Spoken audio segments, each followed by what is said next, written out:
pour vous aider à comprendre un peu les différentes formes d'orgueil qui peuvent se manifester.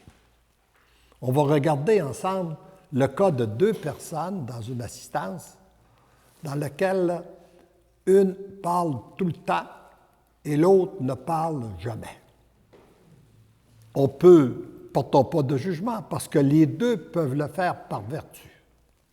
La personne qui parle peut le faire par vertu parce qu'elle veut témoigner des merveilles de Dieu et elle veut aider les autres à découvrir Dieu dans leur vie.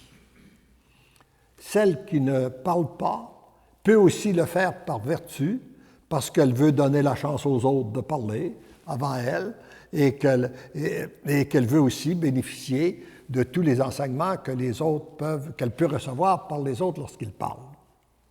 Mais les deux pourraient le faire par orgueil. Celle qui parle peut le faire dans le but de se mettre en évidence puis prendre le contrôle sur le groupe, et celle qui ne parle pas peut le faire aussi par orgueil, parce qu'elle ne serait pas capable de supporter quelqu'un qui viendrait dire le contraire de ce qu'elle dit, de ce qu'elle a dit.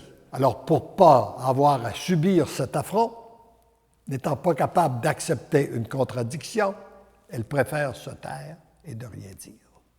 Alors, voyez-vous, et ça, on peut le trouver comme ça dans une multitude de circonstances. Alors, on a demandé le discernement, la sagesse de Dieu pour savoir, pour reconnaître en nous les différentes formes d'orgueil qui se manifestent.